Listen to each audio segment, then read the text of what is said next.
earned from corporate clubs. Welcome, Samir Malak.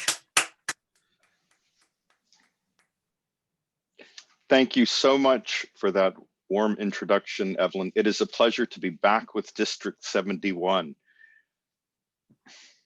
I'm going to flip the script a little bit and reframe this as connecting communities, finding common ground with corporate Toastmasters. In addition, I'd like to go back on it and say, ask you to sit back for a minute and consider a few questions. Consider, why did you join Toastmasters? Consider, why do you stay in Toastmasters? Consider, who has had an impact on your Toastmasters journey? Consider, whose journey have you impacted? Do you have those things in mind? A show of hands, perhaps? Brilliant. That sets the context for my story. And I'd like you to exercise one of those premier Toastmasters skills. Are you listening? Listen for what you can connect with in my story. Listen for the communities that are involved in my story. And listen for what common ground you share with my story. Although my journey in Toastmasters began at Didsbury Speakers in South Manchester in District 71, that wasn't my first encounter with Toastmasters. I was in North Carolina and a little frustrated with how I'd been going with my career. I really wanted to grow as a leader, but I didn't know how to do that. On one of the company newsletters, a headline was there: Toastmasters, where leaders are made. Here's how you can sign up. I'm like, perfect. This is exactly what I'm looking for. And I booked in for the next time Uptown Toastmasters was meeting. And I made my way to the club, filled with excitement that I was finally going to find a way to become a leader. I listened with some trepidation to what was going on. There was a word of the day. There was a lot of really glowing feedback for all the speakers. And I walked away kind of feeling that was very happy clappy. But I didn't see how this would make me a leader. So I walked away. No one had asked me why I was there. No one had connected with my why and why I wanted to be there to grow as a leader. And in hindsight, I missed that opportunity. Imagine I could have had another 5 years of Toastmasters if I had just been able to make the connection. No one asked me, but also I didn't ask them. A few years later, I moved to the United Kingdom and started working in Manchester and had a performance review, a new manager. Samir, I see you've got here communication as a strength. And while I've been working with you, I have to admit that your written communication is fabulous. I'm beaming with pride. I know communication is a strength of mine. But Samir, sometimes we're in a meeting and I don't know if it's you or me or what you're talking about, but I can't follow what you're saying. Panic. I have a new manager and he sees me at fault here. I said, I know exactly what to do because that seed was planted years ago. I'm joining a Toastmasters club. I reached out to the program manager at the company and said, where's the nearest close Toastmasters club to me? Well, Samir, I'm sorry, there are no clubs in the United Kingdom. What? Well, what does it take to start a club? Well, you need management support and you need 20 members. All of my team is in London and Croydon. How am I going to find management support and 20 people to sign up? Okay, I'll join a community club. And that brought me to Didsbury Speakers. I'm so grateful for the welcome that I got there, and I did begin growing as a communicator. I started hearing about weird things happening outside of the club. Conferences, people coming back and giving reports on what happened, contests in which some of the members had won. I wasn't sure what that was all about, but I kept going on my journey. Then I was asked a question. Would you like to compete in the Table Topics contest? I really enjoyed the Table Topics. Yeah, I'd love to do that. Lo and behold, I won. I then found out about a broader community. We were part of an area, and I was now going to compete in the area.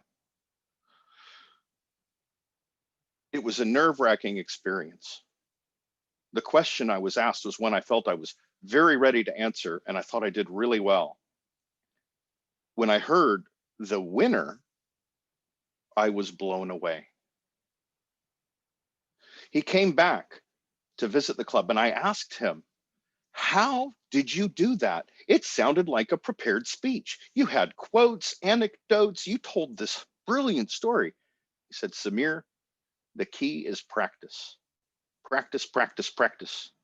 You go to every time you see Table Topics, you jump in and you say you want to do that.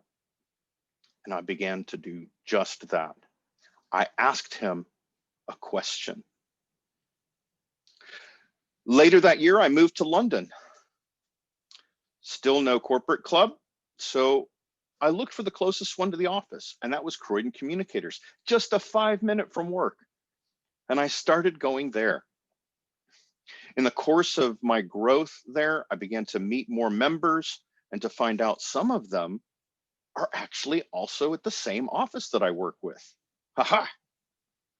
Then our area governor at the time came walking down the aisles of the club saying, who would like to support the area contest that's coming up?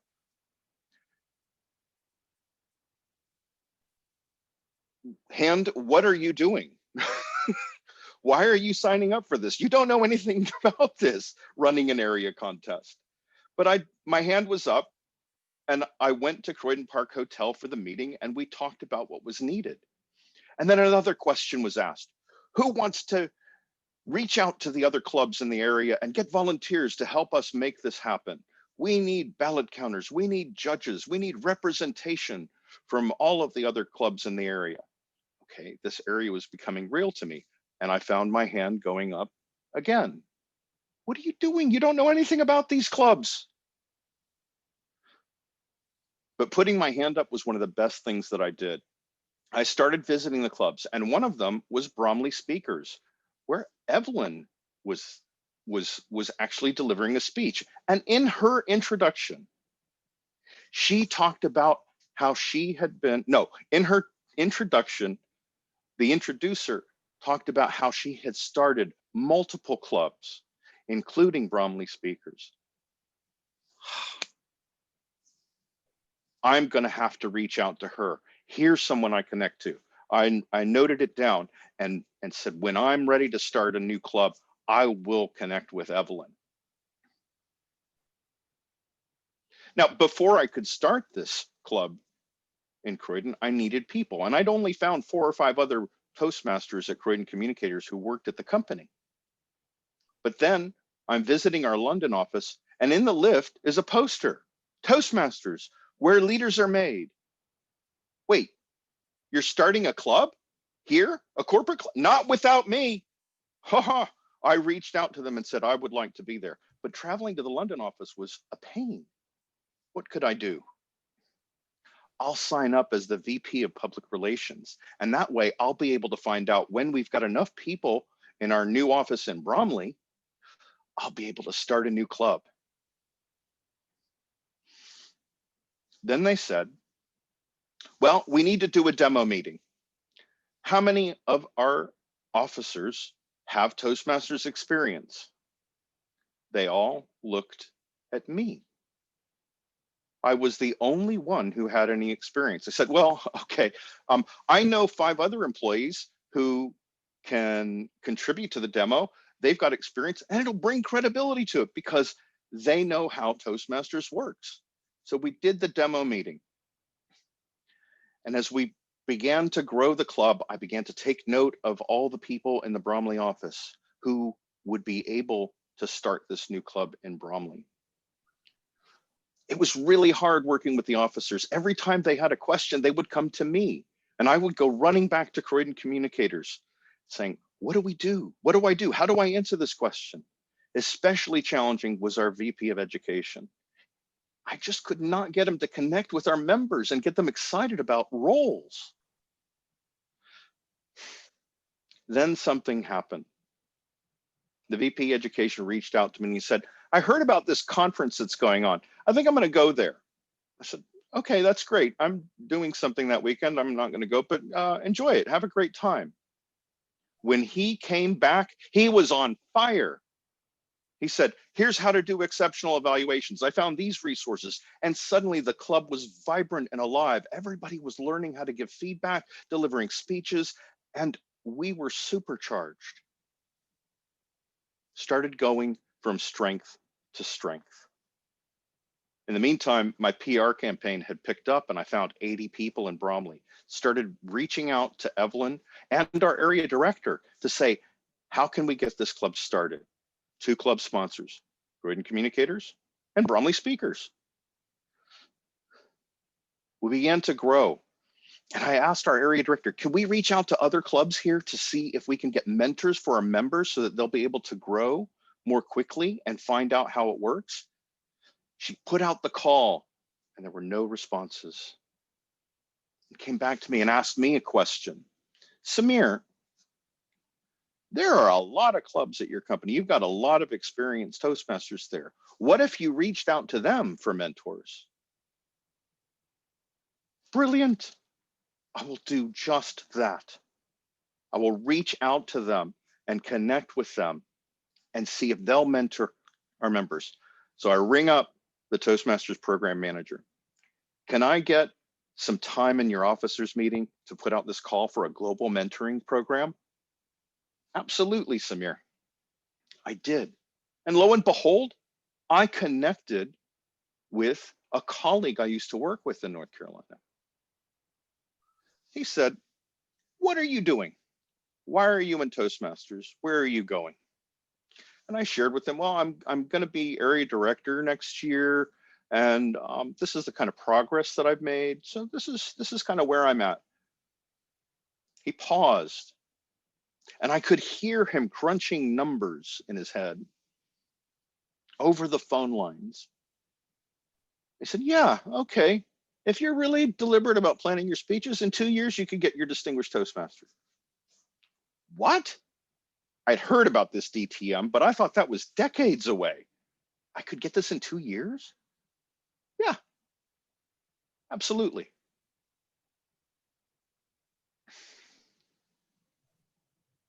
He planted the seed in my mind for the possibilities that I could do to grow. And I did. When I got that Distinguished Toastmasters Award, I invited someone I'd met at the Dunleary conference in Ireland. He'd given an after dinner speech. He was international director, Khalid Matlagaitu. And he said that Toastmasters, you've heard, is where leaders are made, but I tell you, it's where leaders are paid. They're paid when they see the people that they work with grow. I was moved. I got to meet him again when he came to visit Connected Speakers London and Connected Speakers Bromley. And I told him about connected speakers, how we were branding all of the corporate clubs here. And he said to me, Samir, connected speakers is good, but what about connected leaders? He asked me a question that planted a seed that resulted in years later me connecting with the program to say, can we start an advanced club at the company? The idea was interesting, they thought, but there wasn't a lot of support. I then had word that Evelyn was leaving Bromley Speakers to go to Ireland, and I was invited to that send-off meeting. I went there and I met another Toastmaster there, a good friend of mine, Julie Cortez, who'd said, Samir, how, if you ever leave, are you going to stay connected with all of your Toastmasters friends here? I said, I don't know. She said, why don't you join an online club? Come to Firebirds Collective. And I did. I heard her call and I joined. And as I grew there at an online club back in 2016, I learned about how to connect globally. And then connected leaders as a concept became connected leaders online, an advanced club that connected clubs across our company. I connected with the program manager. They became a founding member, a club sponsor, and we grew together to help make this happen, starting with our first club meeting in January 2019. Then in March, the lockdown happened. The pandemic hit with anger, and we all needed to move online. What I saw happen with those members and leaders who joined Connected Leaders and were meeting time after time, month after month, using our online tools, they then began to rain that knowledge down into their local clubs across the world and said, we can do this because we've been doing it and I can show you how. So Connected Leaders became its very name. And I got the opportunity to become the program manager through those very connections. So now I'd like to come back, now that you've heard my story and you've been considering the communities that are involved, the common ground. How do we find common ground with corporate Toastmasters? I've often heard it said from leaders in various different positions within the organization, it's so hard to work with corporate clubs. You know, they don't want to come to the club officer training or the Toastmasters Leadership Institute. They don't want to get involved in contests. Well, I think from my story, you can hear that may not be necessarily the case. How do we find the common ground? Common ground is that we're all Toastmasters. Regardless of the community, whether you're in an area and you see the different clubs in those areas and they're made up of different people from those communities that they're in, or you're online and you're connecting with people in different countries. As I'm sure you've now got people joining you from different countries, and your club culture is transforming and changing and expanding. We're all Toastmasters. So that's how we connect. Let's look at asking questions. Why are you here? What do you want? Where are you going? Like my global mentor asked me, when he knew the answers to those questions, he could connect the dots and give me direction. Where are you going? What do you want? Why are you here? How do you connect? One thing that I learned extremely in connecting with clubs through the pandemic is that personal connection is vital to understanding how we can support our members. We may have children in our homes who are needing to use the internet for homeschooling, or whom we have to look after at the same time while we're working. Our way of working may have changed as members. We may be dealing with lost loved ones, or isolation without connection to those that are closest, nearest, and dearest to us. Without connecting with our members, it's difficult to provide support and to be there for them. If you don't ask the questions, you won't be able to make the connections. Proximity is a prerequisite. We may not be able to be close to each other in person, but you cannot understand the most important things from a distance. You have to get close. You have to pick up the phone and connect. So I'd like to go back to some of those questions. Were you listening for what you could connect with in my story? Were you listening for the communities that were involved?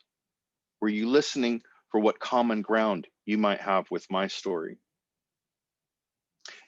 If you're a club leader or a district leader and you're supporting various clubs and you're thinking about the corporates, you've got the common ground already.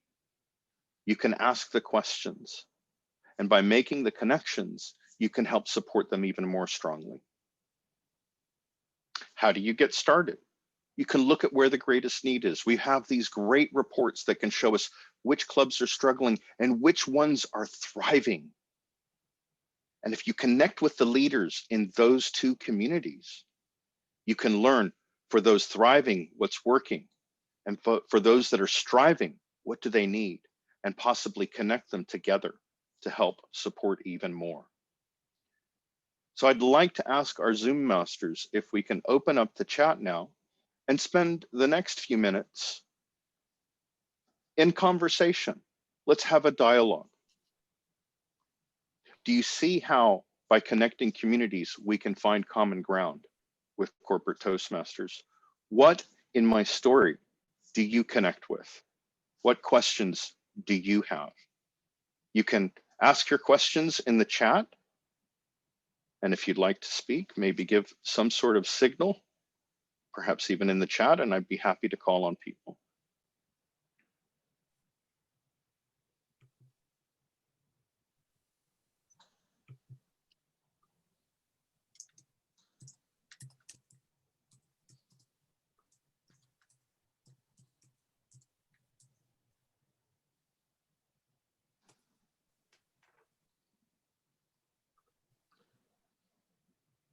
I have a question of you then. What did you connect with in my story?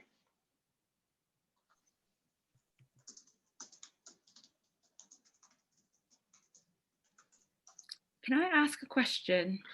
Oh, please do. Is it Tosin? Yeah, Yes. I was going to type, but I think it's taking much longer. Brilliant.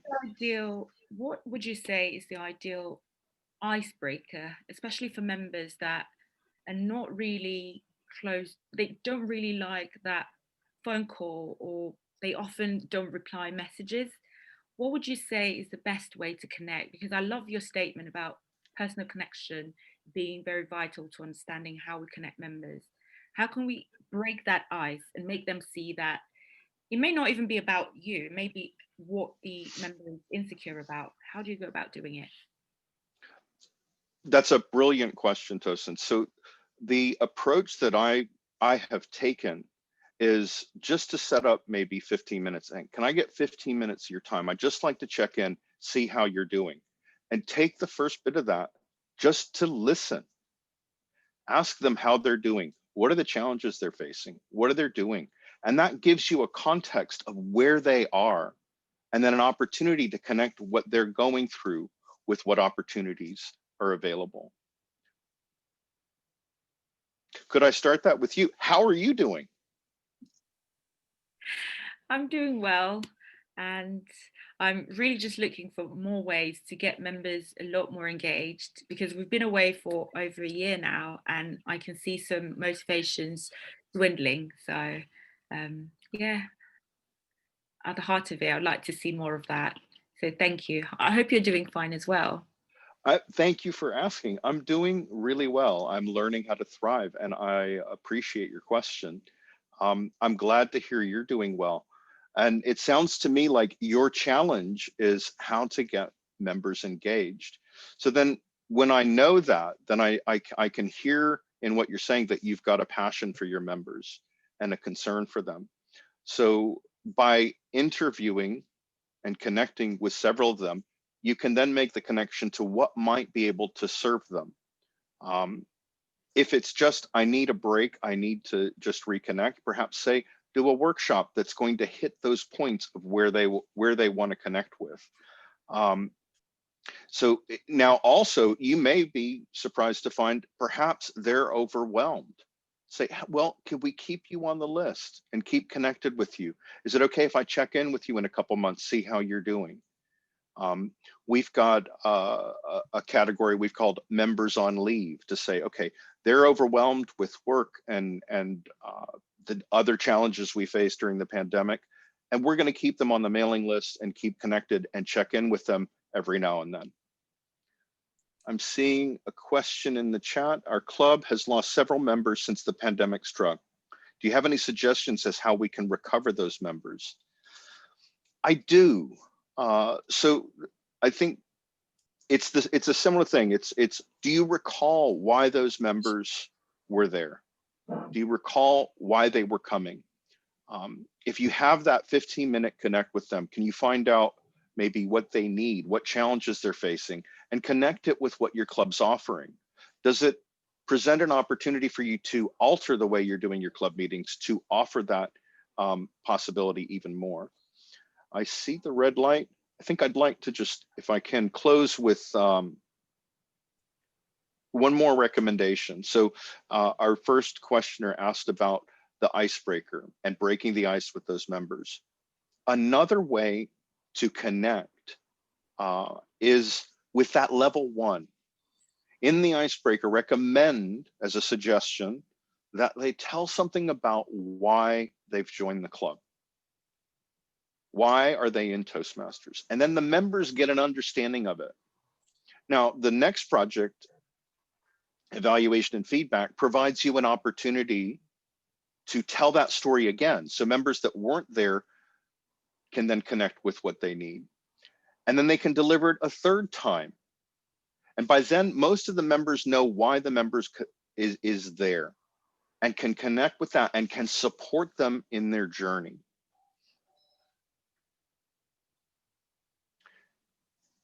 How am I doing on time? How much more time do I have? Is it 5 more minutes? Are we done? I think you're done, Samir.